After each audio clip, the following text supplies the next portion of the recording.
Riddles with Gigi presents Snow White and Rose Red.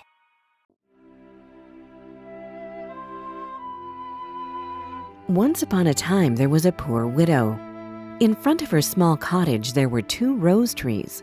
One of them flowered in white and the other in red. The widow had 2 daughters. One of them was called Snow White and the other one was called Rose Red. They were good and quiet children, singing sweetly in choirs like no other 2 girls in the world. Although they were sisters, Snow White was the quieter and gentler one. Both children loved each other so much that every time when they went out, they walked together hand in hand. And when Snow White said, "We will never be separated," Rose Red would always answer, "As long as we are alive." Their mother would add, "I am the happiest mother in the world to have you 2. You should promise me that you will always take care of each other and that you will share everything you have." And the girls would promise.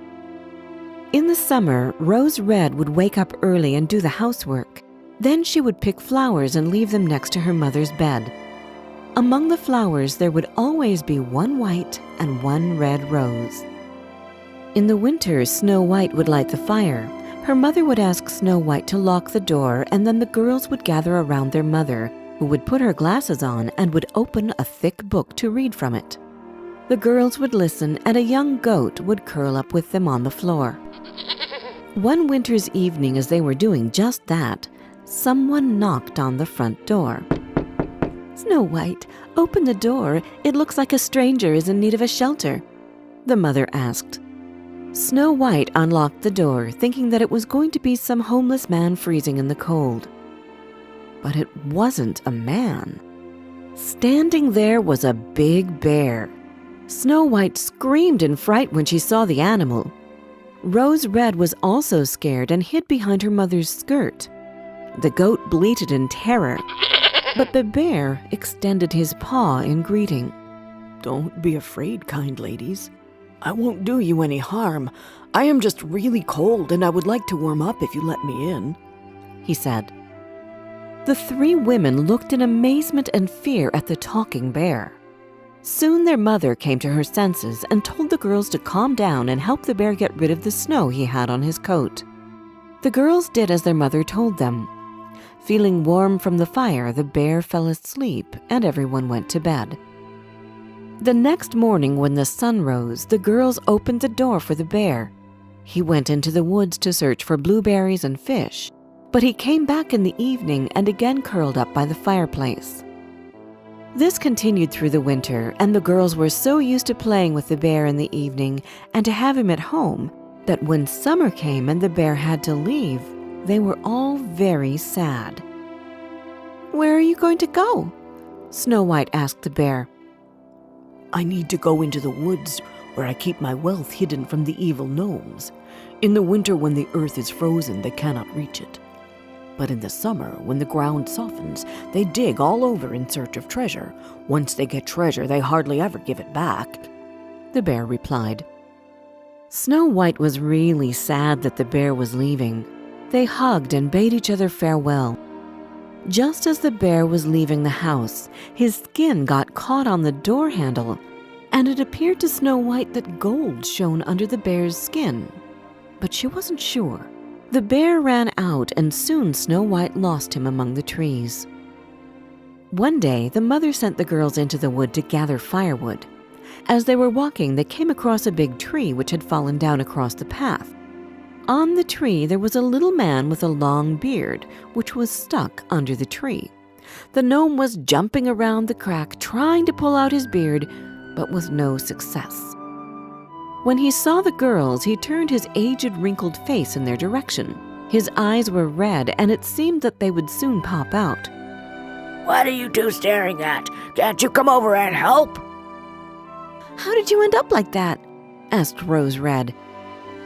"You curious thing. I was trying to gather some sticks in order to light a fire and cook a meal. Now stop asking stupid questions and quit that grinning.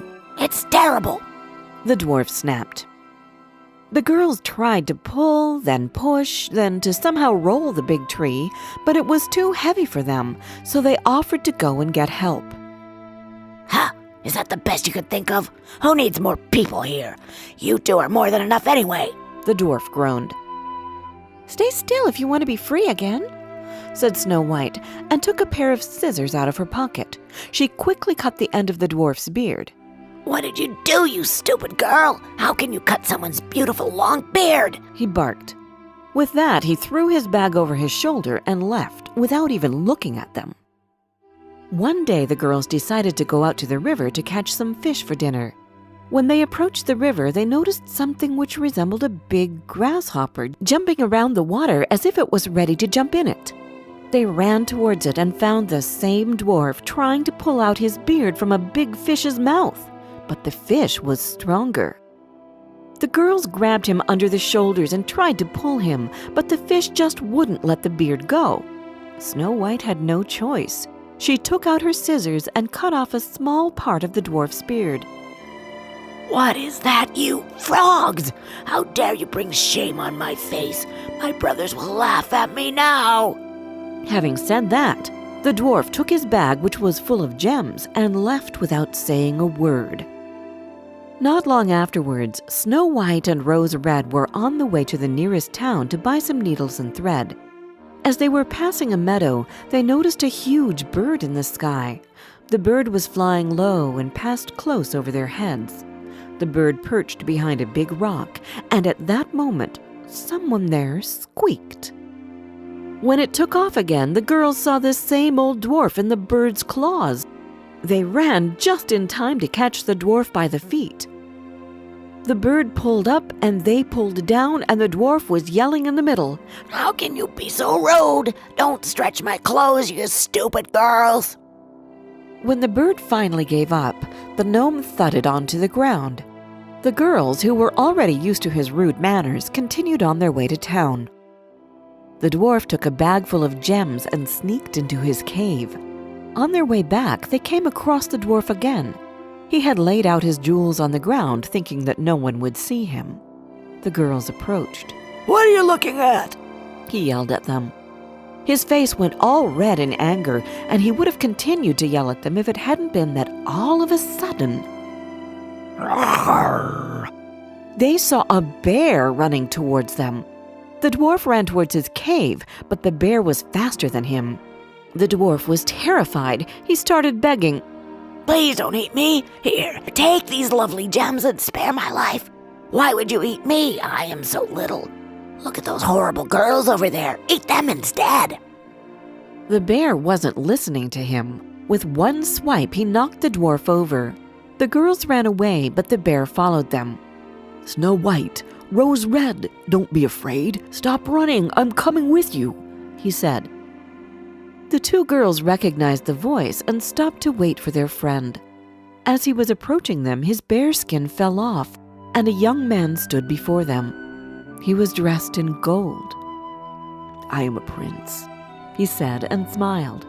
That evil dwarf had bewitched me and stolen my treasure. Now that he is dead, the spell has been broken and I am a human again. And it's all thanks to you. Snow White married the prince, and Rose Red, his brother. They split the dwarf's treasure evenly, and their mother moved to the castle with them. She took the rose trees with her and planted them under her window. Every year they flowered with exquisitely fragrant red and white roses.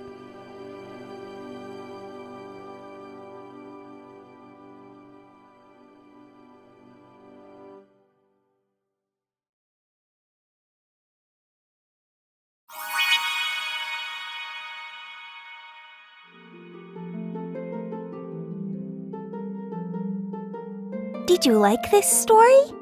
Download our storytelling app, Tales with Gigi, where you can find more than 30 other fairy tales and fables which can come in handy during feeding time, bedtime, or on road trips. And don't forget to subscribe to our channel. We've got new tales coming out every Wednesday.